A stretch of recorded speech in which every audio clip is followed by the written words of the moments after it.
Assalamualaikum Sobat Football United, ringan amatiran ala gue pagi ini hari Senin pagi.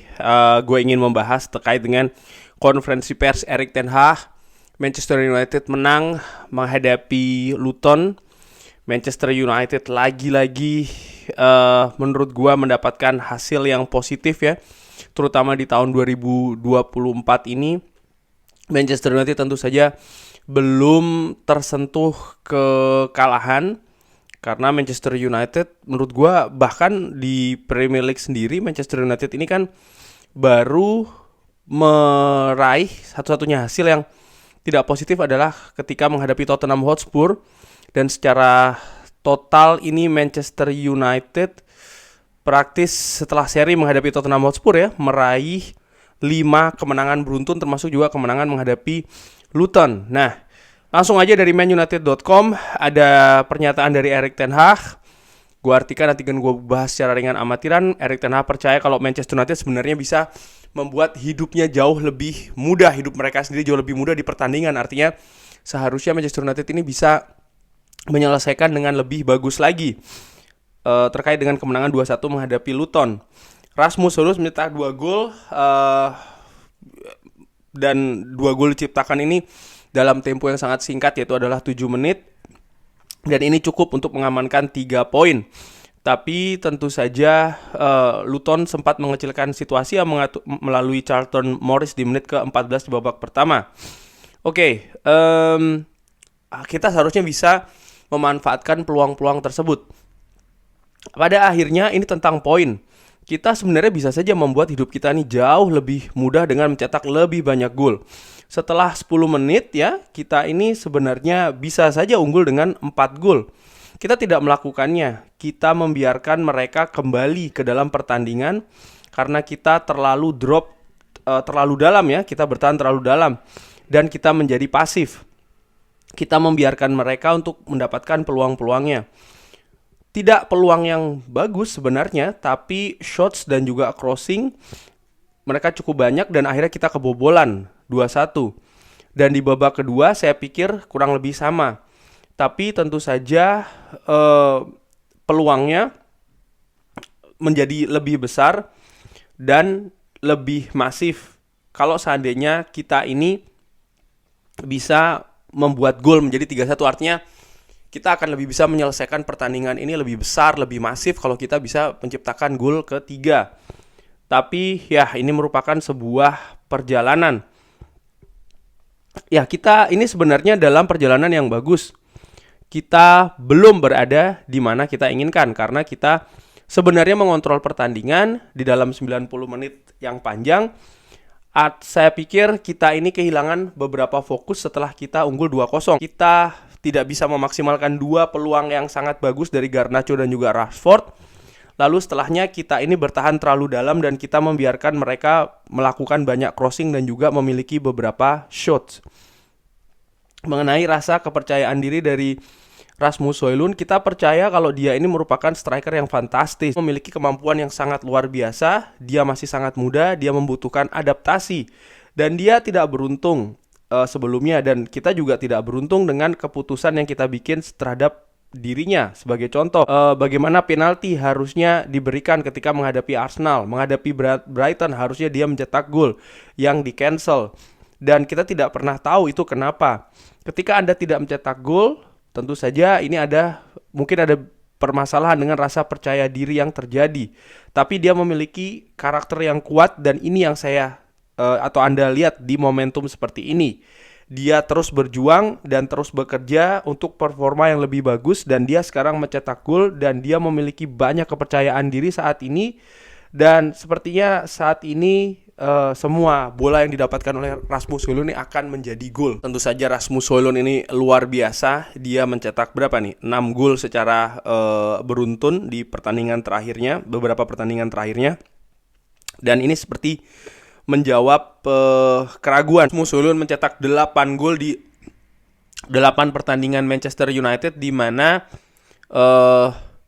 di 6 pertandingan terakhir dia selalu menciptakan gol. Ini merupakan hal yang fantastis, menjawab keraguan banyak pihak termasuk gua ya. Sekarang tinggal bagaimana dia bisa konsisten. Menarik juga untuk diperhatikan bagaimana situasi fisik dari Rasmus Højlund. Gue harapkan dia tidak mengalami kelelahan yang terlalu besar, pun juga dia tidak mengalami cedera tentu saja. Mengenai situasi kartu kuning yang diterima oleh Casemiro dengan kemungkinan mendapatkan kartu merah, Erik ten Hag mengatakan, saya tidak berpikir itu seharusnya pelanggaran yang diberikan kartu pertama-tama.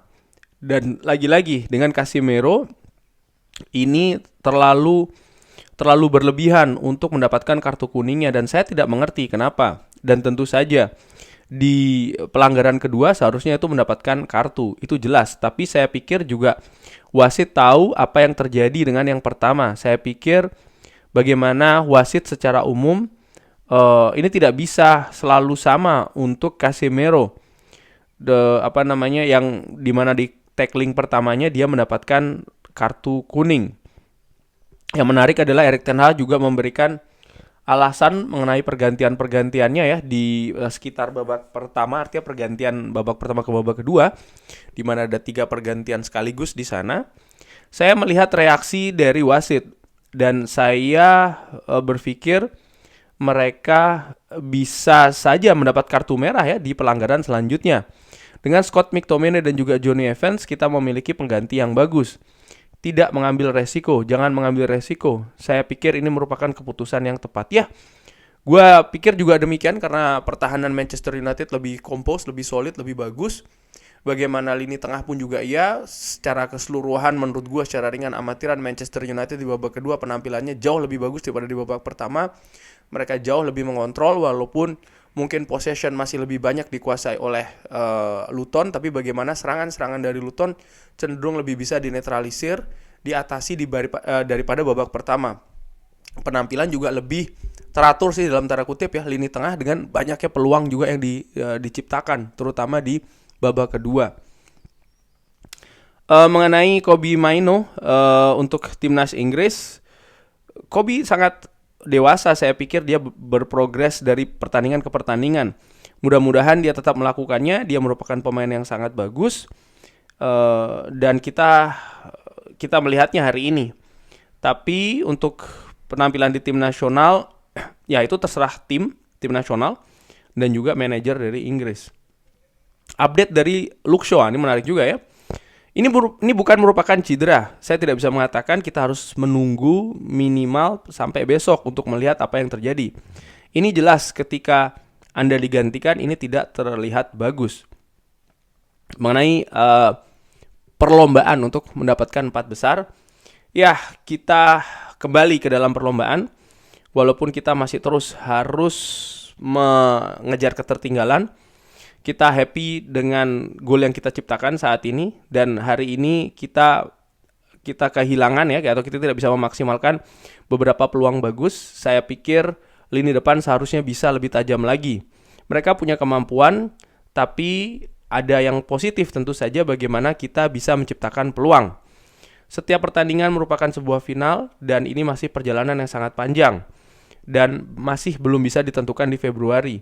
Jadi di dalam momen-momen seperti ini dalam 1 tahun ya, kita harus yakin kalau di bulan April Anda berada di posisi Anda bisa menang.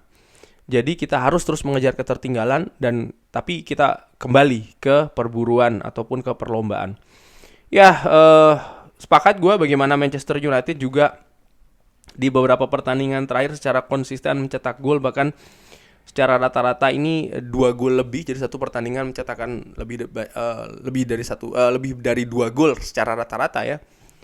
Di pertandingan menghadapi Luton, gue singgung di review bahwa di babak kedua terutama Manchester United harusnya bisa lebih tajam lagi dengan punya banyak peluang mencetak gol. Menurut gue bahkan secara dengan amatiran bagaimana peluangnya tuh jauh lebih matang, peluangnya bahkan ya jauh lebih matang daripada peluang yang diciptakan oleh Luton. Walaupun mereka nampak tampil lebih agresif, tapi Manchester United sebenarnya tampil lebih cerdik dalam tanda kutip, terutama dalam menciptakan peluang. Hanya saja penyelesaian, sekali lagi penyelesaian.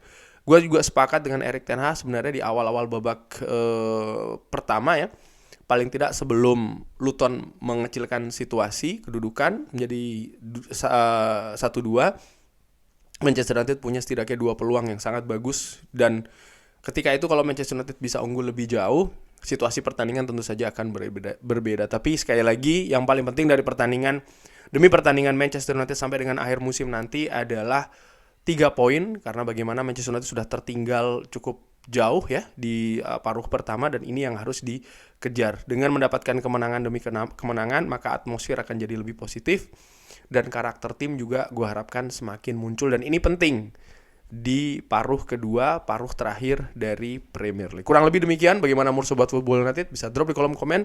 Terima kasih sudah menyaksikan. Jangan lupa like, subscribe. Wassalamualaikum warahmatullahi wabarakatuh. Thank you.